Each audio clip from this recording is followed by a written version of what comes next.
we have Vince Staples, self-titled Vince Staples. It's 10 songs, 22 minutes long. His first album since FM, which came out 2018, if I'm correct. 18? Or 2018, 2018? 19? Yeah, it was 18, yes. 18, okay, cool. And even FM was like also Small 22 project. songs, very small project. I would even call it a drop at this time, but boy, am I questioning the definition of drop with this project, let's say. Yeah. Right? Traditionally, we've been like this would normally be a drop, but I want to change this to the name of a project. Traditionally, the hard separation between a drop and an album has been runtime, essentially. That a drop is roughly under 35 minutes and an album's over 35 minutes. And that it was acknowledging that in a drop, you could still have a fully like thought out project, but you could do it in a short amount of time. But this is in importance for like Vince Staples' career, I would say. It feels like an album in that it is a self-titled project. It is something where he is kind of sort of being a little bit autobiographical, like in a Vince Staples way, where it's like a little bit irreverent. He's not really saying that much. He's not like spilling everything. He's a little bit to himself in his own way. But it's definitely like more of an autobiographical record. It's one that he's taken an opportunity to go back towards, because the last time he did that was Summertime 06, came out in 2015. And Vince Staples, Vince has changed a lot since then. But yeah, with this, you get 10 really great, most of them are songs. I'd say there's like 1 or 2 interludes in the middle. So like you even have 8 songs. It's even less, but they're all like 2 minutes. Because you have The Apple in the Tree and Lakewood Mall. It's hilarious. 2 like interlude tracks in the middle of it. Yeah. And we'll also just say, does he go the round 1 or whatever the bowling alley is at Lakewood Mall and turn up, or what? I mean, the round 1's kind of new. If you're an old head, the McDonald's has been there for a minute, and people also turn up at the Costco because it has like an outdoor area at the back. Dude, that Costco is huge. No, you want to know the thing people turn up at is for all the Long Beach heads in the podcast, we're going to get to the album review in literally 30 seconds. But the Pacific Theater Mall, end of an era, because I think that's gone. But like that's where the hood shit happened. That Pacific Theater is wild. Yeah, flat ass movie theater. I remember it was a theater that had like flat seats and stuff. So if you were short, you used to like, well, I can't see the film here. Oh no, it's the Spirit Airlines of movie theaters. Absolutely. Like, it's just no. Like Spirit and Harkins is a night and day goddamn difference. Like it's no contest. Dead ass. Anywho's, this is an album that we're doing. It's an album review that we're doing, and we have a bias towards Vince Staples and generally liking him as an artist, and we're gonna dance around that because there's. We did that when we did FM, because in FM we had some issues with it too. But some floof that was there. Yeah, but also I think we did the big intro about the duration of the album because like. Given it's so short, there's he didn't leave any room for error. There's absolutely no filler. Like there's really no mistakes. I almost want to say like there's no sort of like faltering here or there because everything is just so distilled down to literally only like what makes a cohesive project. And usually I can say that about 40 or 45 minute albums, but like this is done in 22 minutes and it's like executed near flawlessly. Yeah, I think there's a couple of things I want to say. But the thing with Vince Staples is he's had a bunch of different styles of production go out throughout his career, right? So you have the harder stuff in Summertime 06 because you have North on that. You have a couple other songs that are really hard into that in general. And he says that it's like 2 different. He's like it's a double album in a way because it's like cut in half, but that's a different story. With Big Fish there, you have a lot of like electronic stuff. You have some of my favorite things, production help with Sophie and a bunch of others. But on this, you have Super Rip, Dead Homies, like party people and stuff. It goes hard. But anyways, on this album, it's Kenny Beats doing all of the work. Who's he did a bunch of EDM work as a DJ, and now he's doing a lot of rap stuff. So I always like it when he gets to partner up with a really good producer because it makes me for me fills out the whole project into its entirety. So then it gets whatever concept he has an idea for, whatever it is, it really encapsulates everything when he gets links up with somebody who can really go hard on production. Think of it like a 21 Savage and a Metro Boomin. It's like that Yeah. perfect combination that it's hard to find in trap and in rap, hip hop in general, because there's just too much. There's a lot going on with a lot of other artists and stuff, but it's the wholeheartedness of it I do enjoy. But anyways, going into the album, starts off with Are You With That, which is kind of a slower song to start it off with. And it kind of gets you into a theme of this album is going to be a bit different compared to a lot of his earlier works. It's going to be more of that trap and B style, a bit slower down, a bit more of a personal thing, which he said that's how the album's going to be. It's going to be more of a reflection of myself and everything, which is good. So it's a different thing that we like to talk about. We like artists to do something different. After that track, you have Law of Averages, which is a single that we reviewed. Music video goes hard on it. Really, really enjoy the song. One of my favorite songs to come out of the year so far. Played the shit out of it. Yeah. Dan and I both.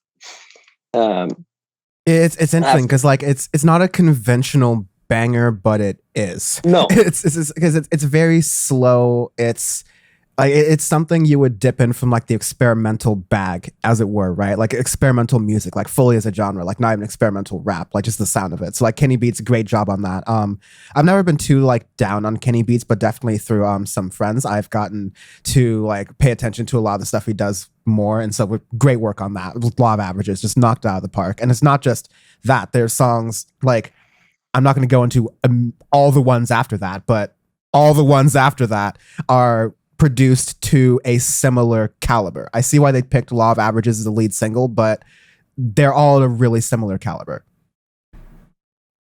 Yeah. After Law of Averages, you have Sundown Town, which I think gets more into your more heavy rap, more trappy-ish style on there. So stuff that you'll be more familiar with Vince with, but it's still not your normal average trap. There's still a lot of other stuff within the production. And it's almost as if Vince is kind of, I won't say he's taking a step back, but he's like more chill. He's more relaxed. It sounds like in his vocal delivery and everything. It's storytelling, Vince. There's like yeah. But that point you're getting at, where he's a little more sure of himself, like it's a really subtle thing, but there's a confidence in his voice that's different from now as opposed to Summertime '06. Hell Can Wait, Vince Staples.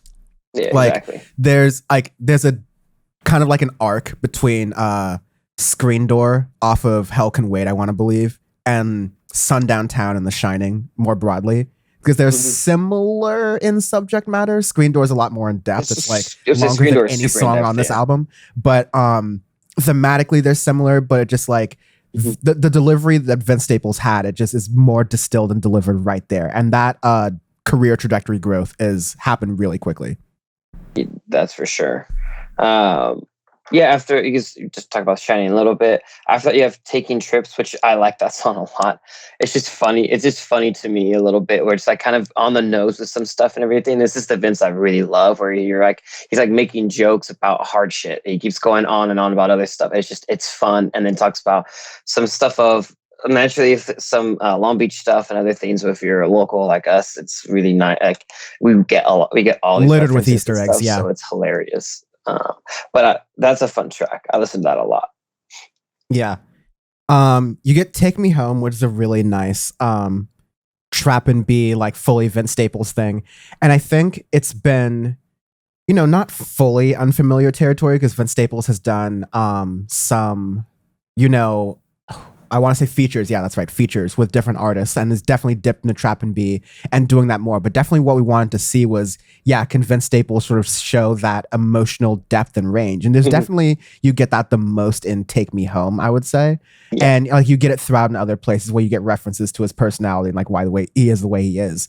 And the way that I appreciate that's done from Vince Staples is like, usually pop artists, men and women, I'm talking like Ariana Grande to Drake, will take an hour and a half to talk about their feelings, their emotions, their relationships, and Vince Staples did his life in 22 minutes. It's ridiculous. It gets straight to the point. It's blunt. It's what he wants it to be.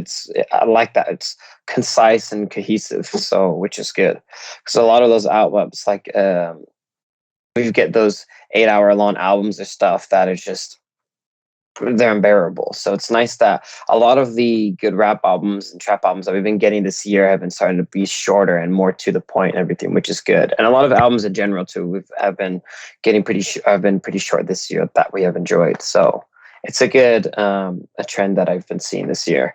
After Take Me Out, you have Lil Fade, which is more that's I guess the old head Vince Staples. I'd be like the most traditional Vince sounding song on the whole album, but it's still good and it's still short. It's only 2 minutes 12 seconds. So and that's all the tracks are all under 3 minutes. So it's a bit different in that too because a lot of his tracks can be 3.5 minutes long, 4 minutes long, even depending on it. So it's a change too. Then you have Lakewood Mall, which is in the last interlude, and then you have mm-hmm.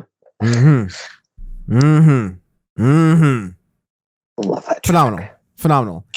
One of the best album enders I've heard this year, for sure. Love this track. I'm not even gonna get into all of the references to my immediate neighborhood, to like street corners. My life has changed on. Talking about the church's chicken, I was like, holy shit! Yep. Yeah. I've seen shootings. I've had full-on mental meltdowns, and I've deposited money all on that same street corner. Because there's that Union Bank ATM. Don't sleep. There's Union Bank over there. That's right. No. So Deep State Long Beach. There's no Union Bank over there because it's the most inconvenient bank ever. There's just an ATM.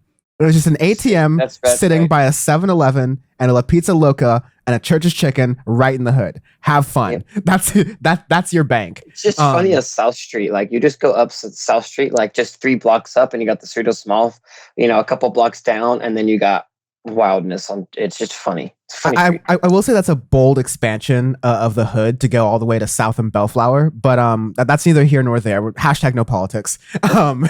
No, it's just a banger. That's the banger on this album more so than like Law of Averages, just like naturally. Yeah, it's a really good track.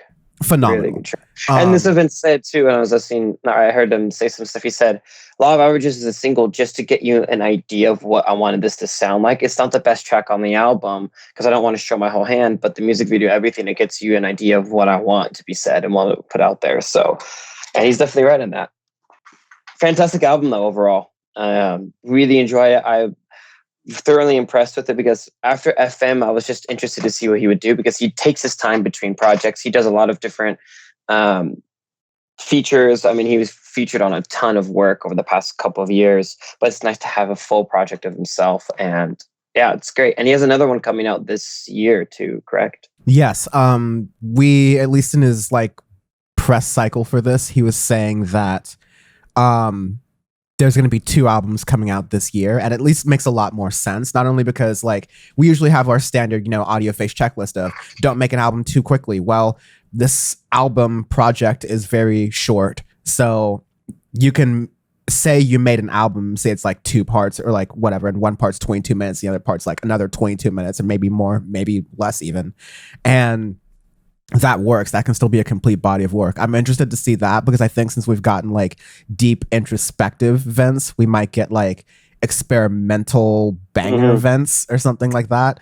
At least I'm really looking forward to that. But wow. I guess what was the other thing I was going to say is that I think Vince Staples is the rap artist right now who has most mastered the art of keeping you wanting more.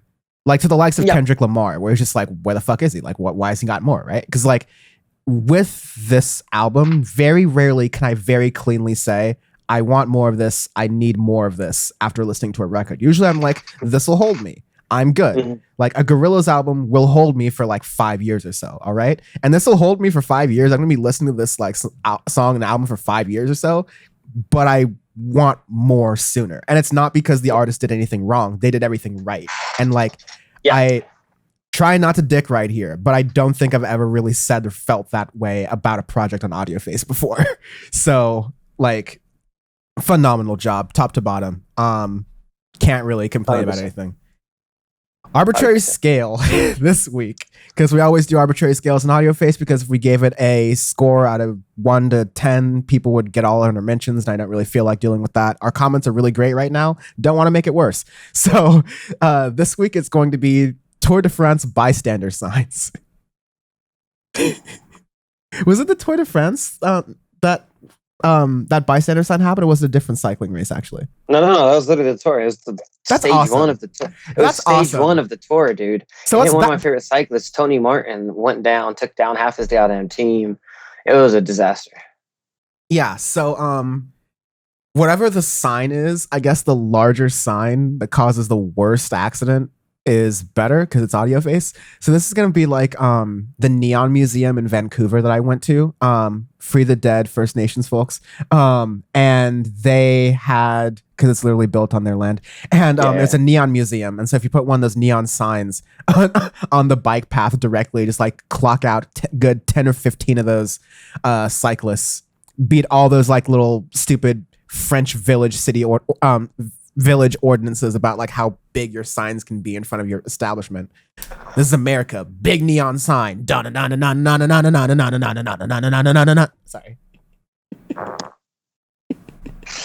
This is a solid.